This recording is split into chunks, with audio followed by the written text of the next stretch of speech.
السلام علیکم Pakistan, welcome to مقدمہ عوام کا ملیہ ہاشمی کے ساتھ۔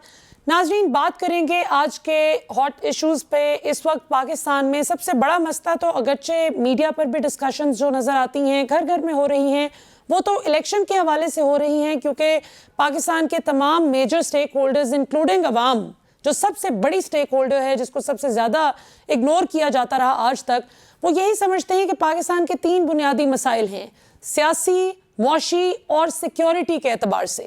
اور جب تک پاکستان کے سیاسی مسائل حل نہیں ہوں گے، جب تک ایک فری اینڈ فیئر الیکشن نہ ہو ٹرانسپیرنٹ طریقے سے، اور ایک عوام کی منتخب شدہ حکومت نہ آئے، تب تک پاکستان کے معاشی اور سیکیورٹی کے اعتبار سے مسائل کا حل ممکن نہیں نظر آتا۔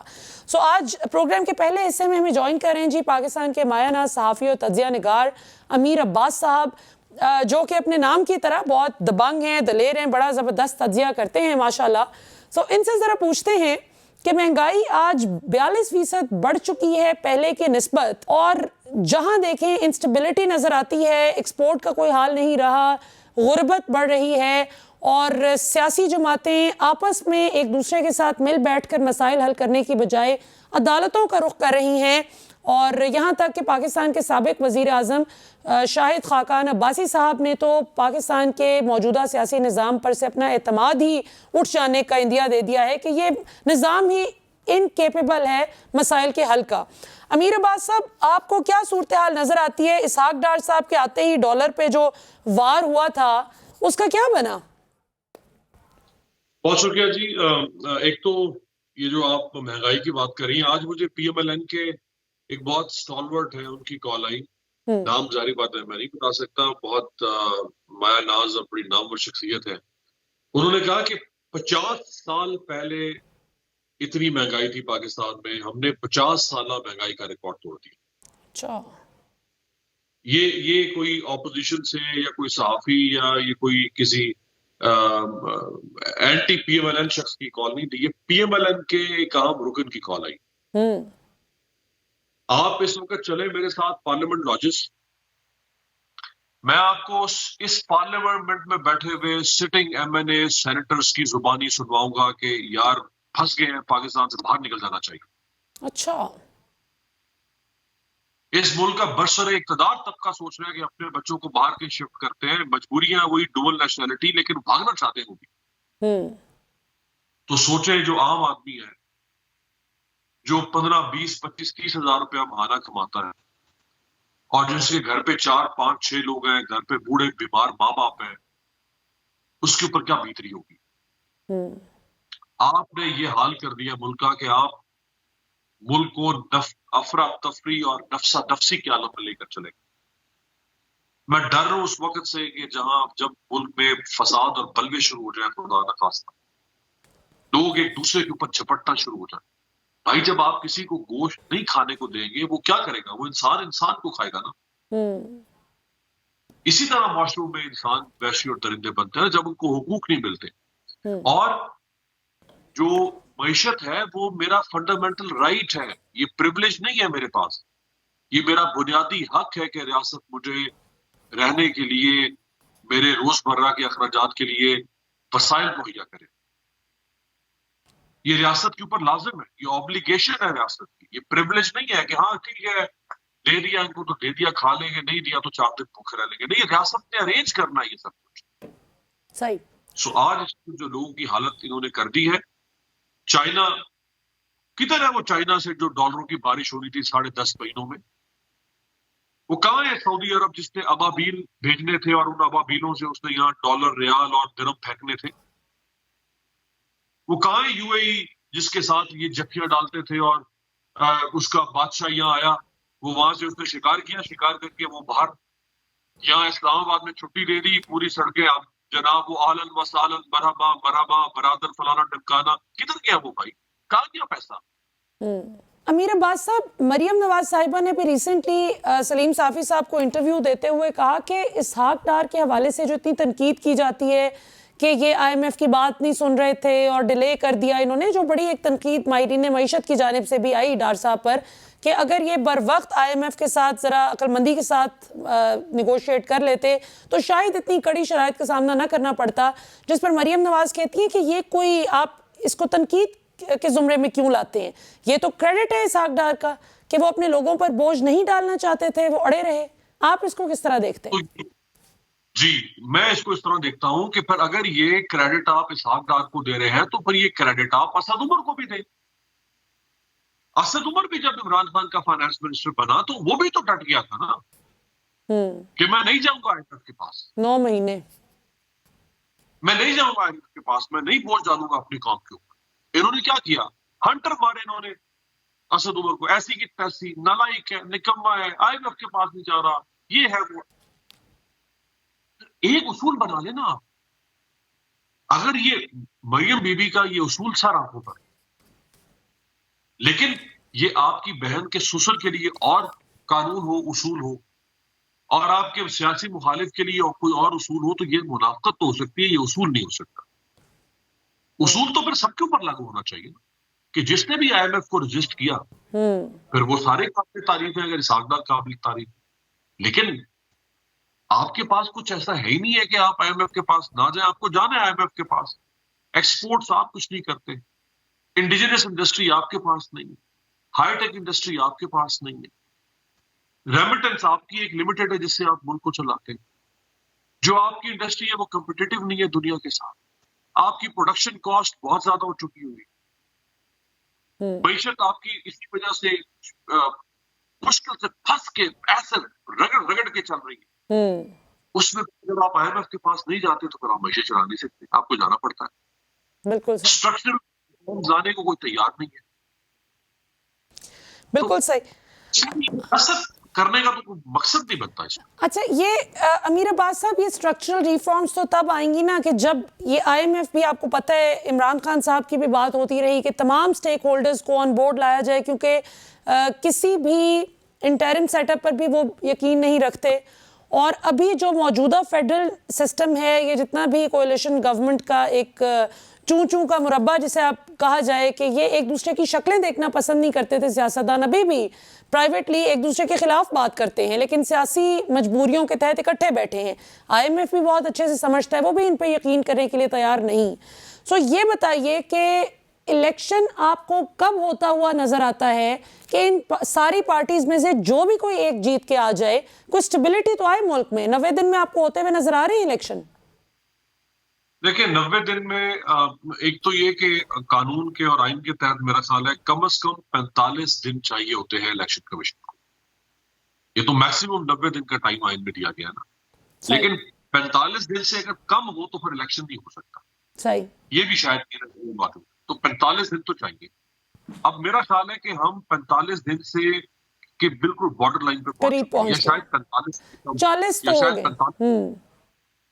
جی کیونکہ یہ 14 جنوری کو اگر میں غلط نہیں ہوں اسمبلی ڈیزالو ہوئی تھی پنجاب کی، 17 کو یا 16 کو شاید خیبر پختونخوا کی ہوئی تھی. تو آج 25 دن ہے. تو آپ شاید اگلے 2-3 دن میں وہ 45 دن والا جو آپ کے بارڈر لائن ہے آپ اس کو کراس کر دیں گے. 45 دن سے کم رہ گئے پھر ایک اور نیا مسئلہ کھڑا ہو جائے گا.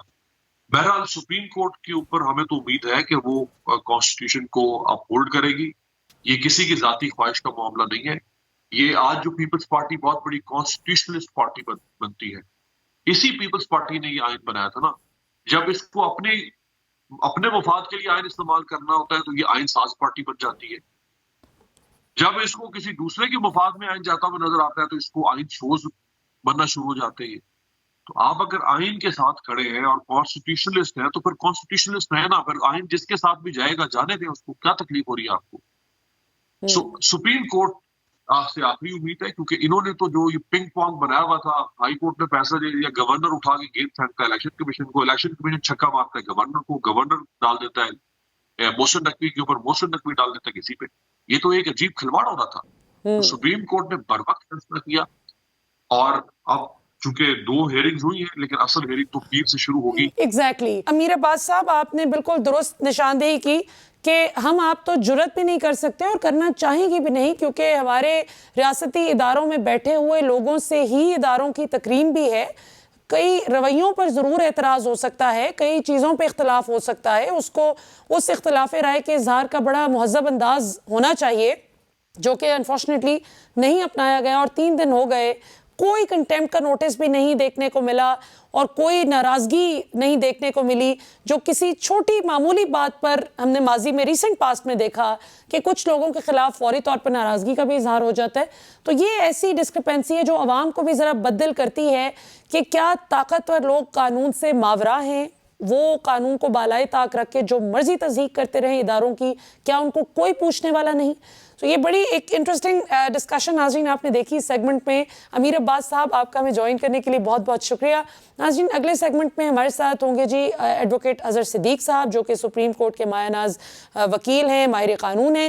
ان سے ذرا کچھ قانونی نکتے سمجھنے کی کوشش کریں گے اور الیکشن سے جو بھاگنے کی حکمت عملی کرش کر دی ہے سپریم کورٹ نے اور اداروں کو بتا دیا ہے کہ سب اپنی اپنی ڈومین میں رہ کر جس کام کی تنخواہ لیتے ہیں وہ کریں بیٹھ کر، تو یہ کس حد تک کامیاب ہوگی اور کیا یہ جلدی سماعت ریپ اپ ہوتی ہوئی نظر آ رہی ہے یا نہیں؟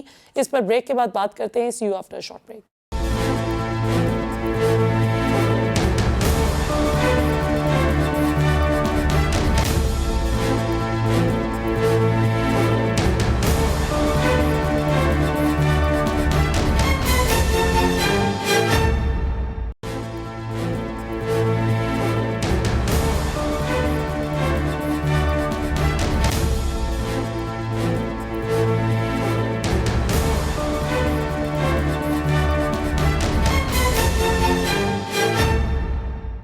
ویلکم بیک ناظرین. بہت ہی انٹرسٹنگ سچویشن ہے اس وقت پاکستان میں. قانون اور سیاست پیرالل طریقے سے چل رہے ہیں. ہمارے ساتھ موجود ہیں جی پاکستان کے مایہ ناز ماہر قانون اور وکیل سپریم کورٹ کے ایڈوکیٹ اظہر صدیق صاحب. اظہر صاحب ہمیں جوائن کرنے کے لیے بہت بہت شکریہ. ہمیں سب سے پہلے تو یہ بتائیے کہ اس وقت الیکشن آپ کو 90 دن کے اندر اندر ہوتے ہوئے نظر آ رہے ہیں یا نہیں، اور جو منڈے کو پراپرلی سماعت شروع ہونے جا رہی ہے سپریم کورٹ میں، اس کا آپ کو کیا لگ رہا ہے؟ یہ جو نون لیگ نے اب نیا ایک شکوہ کیا ہے کہ سینئر موسٹ ججز کو مس آؤٹ کیا گیا ہے، ان 2 ججز کو کیوں شامل نہیں کیا گیا، اس کو آپ کس حوالے سے دیکھتے ہیں؟ اعتراض جائز ہے؟ بہت شکریہ ملیہ. ایک بات میں پہلے ضرور کرنا چاہتا ہوں. نگران حکومت نے ابھی جو ڈرامہ دیکھا نا آپ نے پی ایس ایل کے ساتھ 50 کروڑ نہیں دے رہے. نجم شیٹی صاحب ملازم ہے چینل 24 کے، تو نظر آ رہا ہے کہ یہ پنگ پونگ کی جو گیم کھیل کے بیوقوف، یہ بھی اس کے ساتھ ملتا ہے کہ جناب پیسے نہیں ہیں ہمارے پاس. یہ ایک ٹوٹل ڈرامہ چلایا جا رہا ہے. اس کا الٹیمیٹلی رزلٹ کیا ہونا وہ دیکھ لیں گے. آتے ہیں آپ دوسرے ایشو کی طرف. ایک چیز ذہن رکھیے گا، آئین ہے پاکستان 1973 ہے. آپ کو پتا ہے کہ چیف جسٹس نے کیا کہا؟ آئین نے دستخط دی، آئین نے دستخط دی ہے سپریم کورٹ کے اوپر. اگر آپ یہاں سے سمجھیں کہ جب آئین نے دروازہ کھٹکھٹایا ہے تو پھر آئین کا دروازہ تو پھر ہماری عدالتوں کو کھولنا ہے اور سپریم کورٹ کو کھولنا ہے، اور سپریم کورٹ نہیں کھولے گی تو کون کھولے گا دروازہ؟ اور یہ دیکھیں سپریم کورٹ کے یہ معاملہ سپریم کورٹ نے سیٹل ڈاؤن نہیں کیا ہوا. یہ آپ کو پتا ہے کہ 14 فروری کو اسمبلی تحلیل ہو گئی تھی. 17 دن وہ گزر گئے ہیں، 17 دن وہ گزر چکے ہیں. اس وقت آپ کے 17 دن جو ہے نا آپ کے گزر چکے ہیں جنوری کے، اور آج 25-24 تاریخ آج ہو گئی ہے. تو اگر 24 ہی یہ لگا لیں، 24 اور 17 اگر آپ ایڈ کر لیں تو آپ کو اندازہ ہو جائے گا 40-41 بالکل ٹھیک ہے نا جی. 90 دن ہے تو 90 دن میں سے 54 دن کی جو لمٹ ہے سیکشن 57 کے تحت تو وہ تو وائلیٹ ہو گئی ہے. 7 دن کے اندر 61 ڈیز بنتے ہیں بیسیکلی. وہ الیکشن کمیشن نے اس کا باقاعدہ نوٹیفیکیشن جاری کرنا ہوتا ہے. تو آپ نے 61 دن تو گزار دیے یہاں. 61 میں سے اب دن کتنے آپ کے پاس رہ گئے؟ 59 دن. اب 59 دن اگر آپ سمجھنا چاہیں 59 دنوں کو سامنے رکھ کر تو وہ جو کانسٹیٹیوشنل لمٹ ہے وہ وائلیٹ ہو چکی ہے. اور یہ سپریم کورٹ فیصلہ نہیں کر رہی ہے. یہ لاہور ہائی کورٹ کے سامنے ہم گئے تھے اور بڑے خط لکھے تھے. گورنر تیار نہیں ہو رہا تھا، الیکشن کمیشن تیار نہیں ہو رہا تھا، اور 10 فروری کو الیکشن کمیشن کی بات سن کے، گورنر کی بات سن کے اٹارنی جنرل دفتر کی بات سن کے, ایڈوکیٹ جنرل دفتر, سب کی باتیں سننے کے بعد لاہور ہائی کورٹ نے کہا, گورنر کہہ رہا ہے کہ میں نے اسمبلی تحلیل نہیں کی, میں پول کی ڈیٹ نہیں دوں گا. الیکشن کمیشن مان نہیں رہا تھا. پھر لاہور ہائی کورٹ نے سب کو سننے کے کہا کہ پیرمبرا اصول کے تحت الیکشن کمیشن جو ہے گورنر کی مشاورت کے ساتھ تاریخ دے. تاریخ آ گئی, لیکن پھر یہ مان نہیں رہے تھے. میں نے توہین عدالت کی درخواست بھی اس پہ دائر کی ہے, نوٹس ہو گئے 23 اور 23 کو اس کی دوبارہ سماعت ہوئی تھی, وہ 3 تاریخ کے لیے چلی گئی ہے. انہوں نے انٹرا کو ان کے خلاف اپیلیں دائر کر دی. الیکشن کمیشن کی بات کر رہا ہوں میں, الیکشن کمیشن نے اپیلیں دائر کر دی, گورنر نے اپیلیں دائر کر دی 16 تاریخ کو. تو میں نے کو 18 تاریخ کو درخواست دی, میں نے وکالت نامہ بھی دائر کر دیا اور کورٹ کے سامنے میں پیش ہو گیا. 21 تاریخ والے دن سماعت آئی تو 21 ہوا کہ پھر ججمنٹ لے لی 27 تک کی. اٹارنی جنرل, یہ میں نے سپریم کورٹ کے سامنے پڑھا, پرسوں کی سماعت کے دوران پڑھا کہ یہ غلط بتایا جا رہا ہے, یعنی جان بوجھ کے ڈیلے کیا جا رہا ہے. اور کل جب میں سپریم کورٹ کے سامنے پاکستان عوامی مسلم لیگ کی طرف سے پیش ہوا تو میں نے 2 باتیں عدالت کے سامنے, ایک تو میں نے اس دن بیان کر دیا تھا اور کل میں نے عدالت کے سامنے یہ بات رکھی کہ عدالت کے اوپر پریشرائز ڈالا جا رہا ہے, ملائن کیا جا رہا ہے, توہین عدالت کمٹ کی جا رہی ہے سٹی ججز کے اگینسٹ, تصویریں چلا کر. یہ کون سی دنیا کا قانون ہے جہاں اجازت دی جا سکتی ہے؟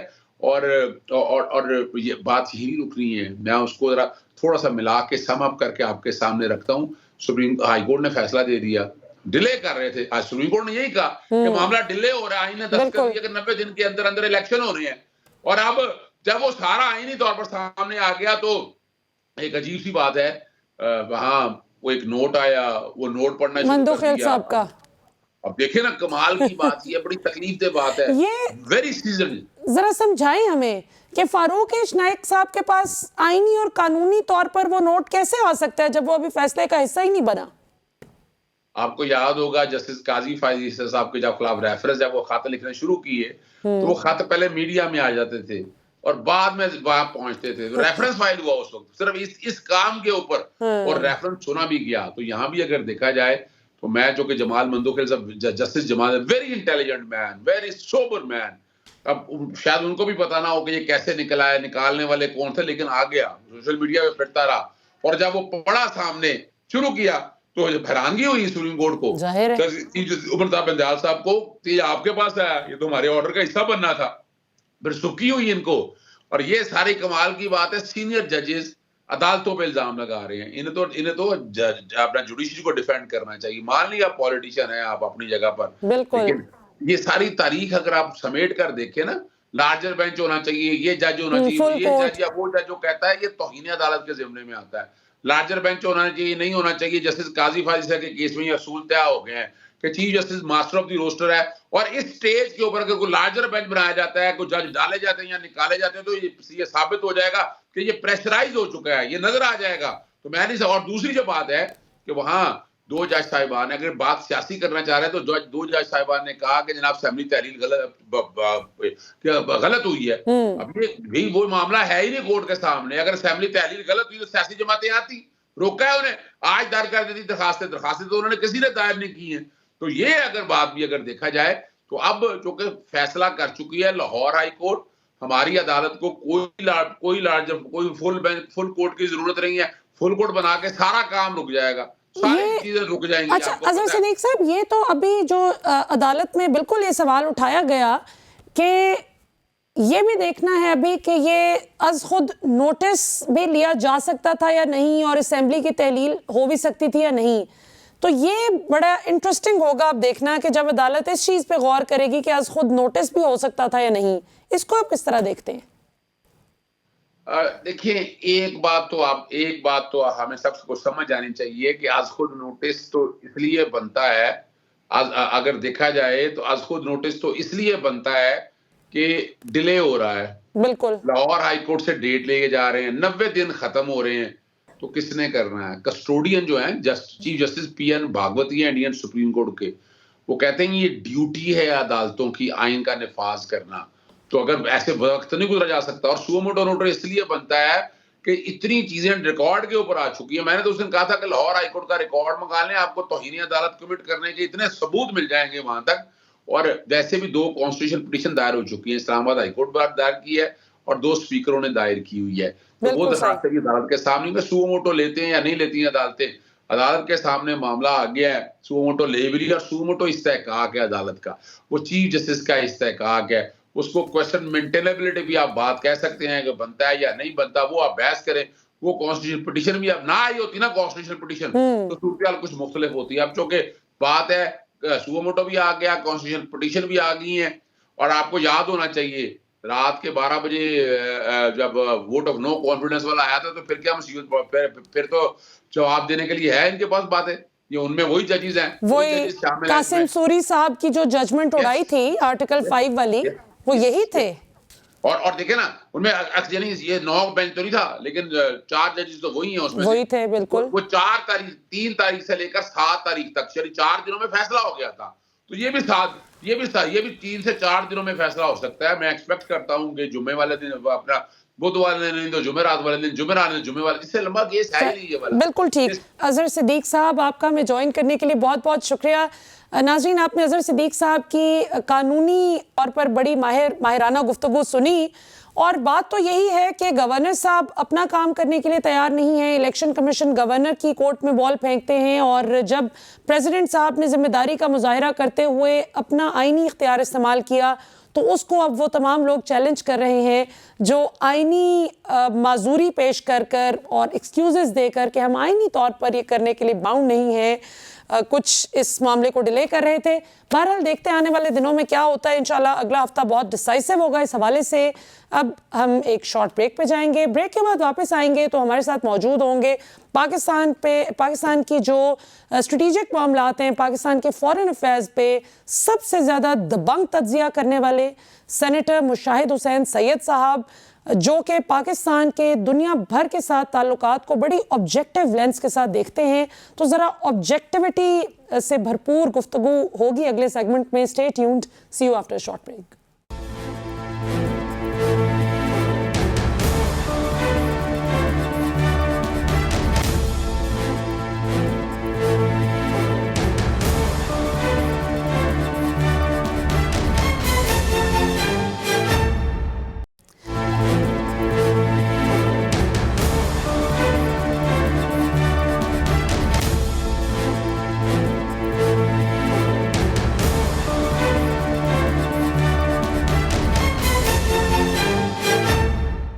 ویلکم بیک ناظرین. بات کریں گے جی پاکستان کی موجودہ جو خارجی سطح پر کس طرح سے پاکستان کو دیکھا جا رہا ہے. پاکستان کی اس وقت جو انٹرنل کیوس ہے، ڈومیسٹک پالیٹکس اس وقت بڑی ایک it's in a very bad shape.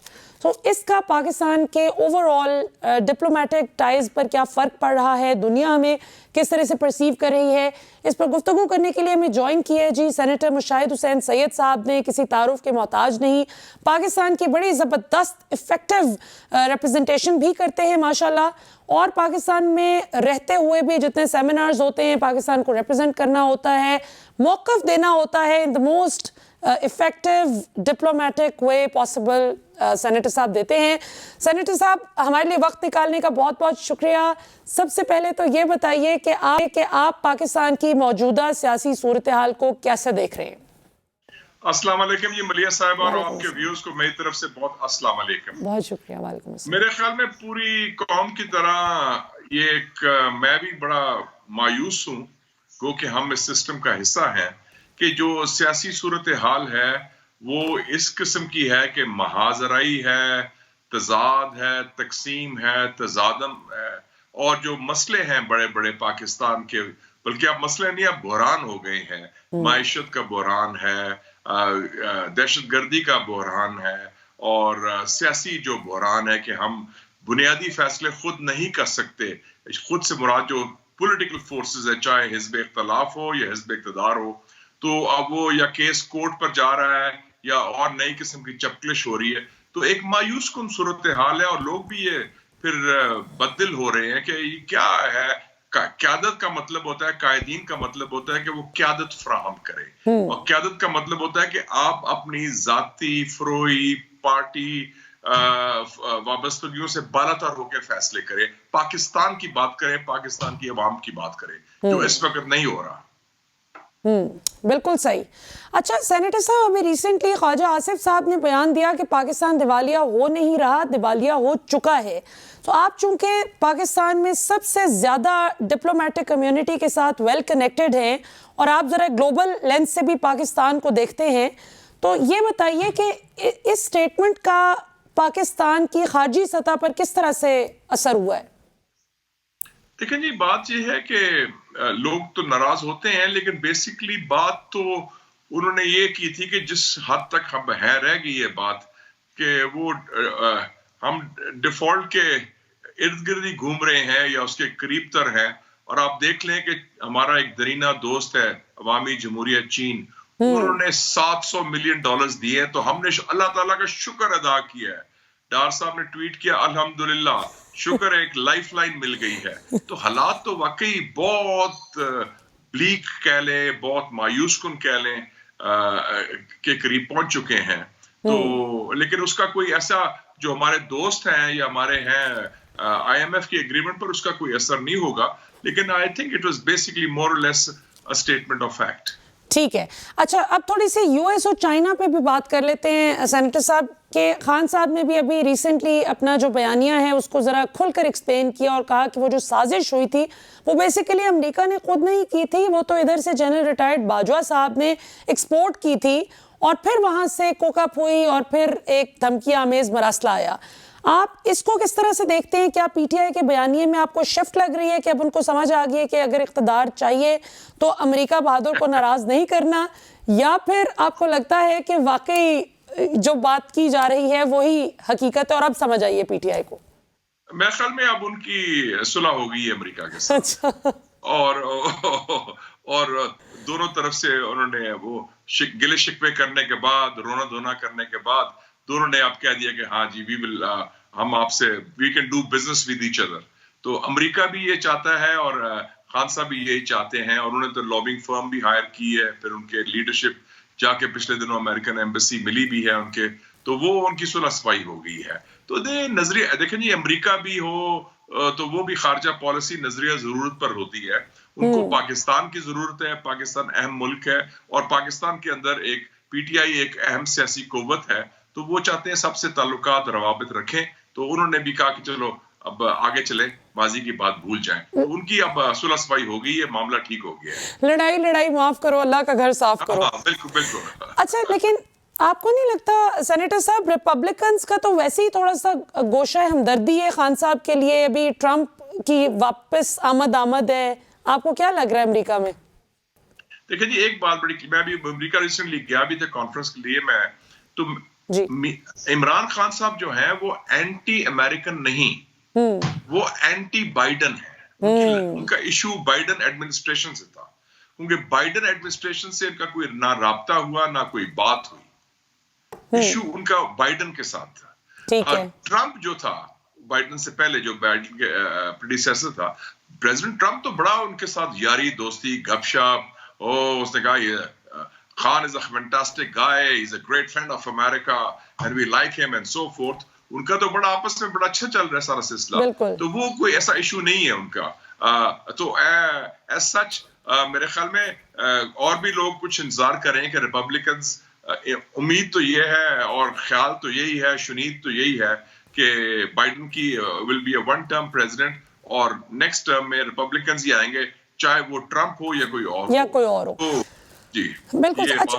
اچھا سینیٹر صاحب، آپ سی پیک کے حوالے سے ان ایشوز کو ریز کرتے آئے ہیں جن پر عام آدمی کی اس طرح سے نظر نہیں جاتی تھی، مثلاً جو پروسیجرل ایشوز تھے، جو 40-45 قسم کے جو NOCs لینے پڑتے تھے. کوئی بھی بیچارہ قسمت کا مارا اگر آ بھی جاتا تھا انویسٹ کرنے تو اپنا سر اس کا چکرا کر رہ جاتا تھا. اب آپ کو as we speak CPEC کہاں پر کھڑا نظر آ رہا ہے؟ دیکھیں جی ملیہ صاحبہ، 37 مختلف NOCs، approvals, rules, regulations, laws آپ نے پار کرنے ہیں. اگر خدا نہ خواستہ آپ نے فیصلہ کر لیا ہے پاکستان میں پیسہ لگانے کا ایز اے فارن انویسٹر، آپ کو وہ کان کھڑے کرا دیتے ہیں. ہمارے بیوروکریٹس، ہماری لال فیتا، ہمارا federal government, provincial government, different departments. میں نے چائنیز کا ایک بڑا ٹاپ کا CEO سے پوچھا کہ مسٹر چیئرمین، میں نام نہیں لیتا اس کمپنی کا، کیا وہ سی پیک کو بڑا انویسٹ کر رہے ہیں، کوئی $8-10 بلین انویسٹ کیے ہیں. میں کہا کیا پرابلم ہے آپ کا، کین آئی ہیلپ یو؟ کہنا yes excellency I need a shoulder to cry on, مجھے موڑنا چاہیے رونے کے لیے. انہیں بتایا اور واقعی وہ دکھ کی داستان, رونے کی داستان. اور مجھے سمجھ نہیں آتی کہ ہمارے ہائیسٹ لیول پر ہم وعدہ کرتے ہیں دو چیزوں کا, ون ونڈو آپریشن, وہ نہیں ہوا.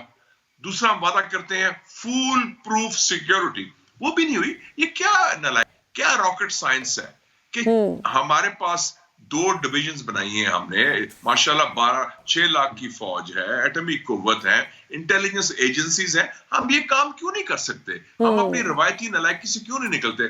ایسے تو لوگ بھاگ جائیں گے. آپ کے اپنے انویسٹر تو ویسے ہی تنگ پڑے ہیں ایک اکنامک سچویشن سے, تو وہ کیا آفر کریں گے آپ؟ تو اس حوالے سے میں سمجھتا ہوں کہ چائنیز اس موجودہ صورتحال سے ذرا مایوس کن ہے. یہ صورتحال ہے, وہ کہتے ہیں مجھے, کہتے ہیں آپ لوگ لڑتے بہت ہیں آپس میں. مطلب ہے کہ یو ڈونٹ ہیو کلیئرٹی. آپس کی جو چپکلش ہے سیاسی, اس میں سی پیک بھی مارا جاتا ہے. ماضی کی حکومت میں بھی یہ ہوا, اب بھی یہ ہوا کہ توجہ ادھر ہٹ جاتی ہے. تو وہ سمجھتے ہیں کہ یہ عدم استحکام کو پاکستان کا مستقل ایک فیکٹر بن گیا ہے ہمارے لینڈسکیپ کا, کہ یہ کبھی استحکام نہیں ادھر آئے گا, یا کبھی سکون سے ہم کام نہیں کر سکیں گے, اور کبھی ایک دوسرے سے ساتھ مل بیٹھ کے مشترکہ فیصلہ نہیں کر سکیں گے. اگر ہم مجھے بھی سمجھ نہیں آتی کہ مودی سے تو ہم بات کرنے کو تیار ہیں, دہشت گردوں سے تو بات کرنے کو تیار ہیں, آپس میں کیوں نہیں بات کرتے نیشنل انٹرسٹ کے ایشوز کے, جیسے سی پیک ہے, یا کشمیر ہے, یا معیشت ہے, یا دہشت گردی ہے. What's the problem? صحیح. اور جہاں دہشت گردی کی بات ہے سینیٹر صاحب, ابھی لیٹلی ہم نے دیکھا دہشت گردی کی لہر دوبارہ سے پاکستان میں انفارچونیٹلی سر اٹھاتی ہوئی نظر آتی ہے. کراچی ہو, پشاور ہو, پشاور میں تو مسجد میں پہلی رو میں کھڑے ہو کر وہ جو انفارچونیٹ دھماکہ ہوا, تو آپ اس کو کس طرح سے دیکھتے ہیں کہ موجودہ حکومت جس کا آپ حصہ ہیں, آپ لوگوں کی کیا اسٹریٹجی ہے؟ کابل کے ساتھ ابھی ہم نے دیکھا ڈی جی آئی بھی موجود تھے, خواجہ آصف صاحب بھی موجود تھے, لیکن ہمارے فورن منسٹر صاحب مسنگ تھے. مجھے تو سمجھ نہیں آتی کہ اس سیٹ اپ کو آپ نہیں نظر آتے. سب سے زیادہ تو ایکسپیرینس آپ کا ہے اس ڈومین میں. Why are you not the foreign minister? نہیں, میں بالکل میں بڑا غور سے مشاہدہ کر رہا ہوں ساری سچویشن کا, آپ فکر نہ کریں. اور ہم ایک ضروری نہیں کہ حکومت میں رہ کے آپ کوئی رول ادا کریں, آپ کا رول باہر سے ہوتا ہے. ویسے بھی حکومت ایسی ہے کہ جس کے اندر جو لوگ ہیں وہ خود اتنے کمزور ہیں, انہوں نے کیا رول ادا کرنا. لیکن میں یہ کہنا چاہتا ہوں کہ اصل ایشو ہے, I am chairman of the senate defence committee. Yes. جب یہ واقعہ ہوا, سانحہ ہوا پشاور کا, the next day I took my committee, میں رش کیا پشاور. ہم لیڈی ریڈنگ ہاسپٹل گئے, ہم نے جو لوگ تھے ان کے ساتھ سالیڈیرٹی, یکجہتی کا اظہار کیا, جو لوائقین تھے جن کے ساتھ تھے. پھر میں نے کور کمانڈر جنرل حسن ہیں, ان سے 4 گھنٹے کی ہم سے بریفنگ لی, سارا بتایا, اور لوگ ملے. اور مجھے ایک پشاور کے باسی نے مجھے کہا کہ بڑے دکھ سے, شاہ صاحب بڑا آپ تو آگے ہیں, لیکن ہم ادھر مر رہے ہیں اور آپ اسلام آباد میں لڑ رہے ہیں. تو میں ابھی نیشنل کاؤنٹر ٹیررزم اسٹریٹجی جو ہے, جو مؤثر قسم کی ہونی چاہیے, مجھے ابھی وہ نظر نہیں آ رہی فرینکلی اسپیکنگ. اس کا فقدان ہے. NACTA should be the lead role. Flank by ایک طرف ہونی چاہیے نادرا, اور دوسری طرف ہونی چاہیے انٹیلیجنس کوآرڈینیشن. تو وہ میرے خیال میں ہم نے جو نظام بنایا تھا ماضی میں, جب واقعہ ہوا تھا 2014 کا 16 دسمبر کا آرمی پبلک اسکول کا, تو آپ کو پتا ہے فوراً اے پی سی بھی نیکسٹ ڈے کال ہو گئی تھی, نیشنل ایکشن پلان بھی بن گیا تھا, کچھ اس کا ازالہ کیا تھا, کچھ اس پرسان حال تھا. اس دفعہ تو مجھے لگتا ہے کہ بڑا ایک کوئی معاملہ کو اور کلیئرٹی کے ساتھ نہیں ہے, اسٹریٹجک کلیئرٹی نہیں ہے. اور جہاں تک افغانستان کا تعلق ہے, ایک طرف کبھی ہم ترجمانی کرتے ہیں کابل حکومت کی, دوسری طرف کبھی پھر دھمکی دیتے ہیں, پھر ان کے ساتھ بات کرتے ہیں. تو میرے خیال میں اس میں strategic clarity is needed on both these issues. دونوں اس وقت انٹر کنیکٹڈ ہیں, کیونکہ جو دہشت گردی آ رہی ہے پاکستان میں, اس کی جڑیں افغانستان میں ہیں. بالکل ٹھیک. اور میں آخر میں یوکرین وار پہ بھی بات کروں گی اور اس کے کانسیکوینسز پہ, لیکن سیکنڈ لاسٹ کویشچن سینیٹر صاحب, کوئک کویشچن. آپ کی بڑی ایک تقریر مشہور ہوئی لیٹلی, جب آپ نے کہا کہ بھائی الیکشن وقت پر کروائیں, یہی حل ہے. تو اس مسئلے کا کوئی حل نظر آ رہا ہے آپ کو؟ وہ فیصلہ ہم نہیں کر سکیں گے, وہ فیصلہ کورٹ کرے گا, لگتا ہے مجھے لگتا ہے. اگر آپ دیکھیں نا, خود سیاسی لیول پر فیصلہ نہیں کر سکتے تو پھر فیصلے کئی اور جگہ ہوں گے. تو ابھی فی الحال تو سپریم کورٹ مجھے لگتا ہے وہ فیصلہ کرے گا, اور پھر وہ فیصلہ جو ہمیں خود آئین کے مطابق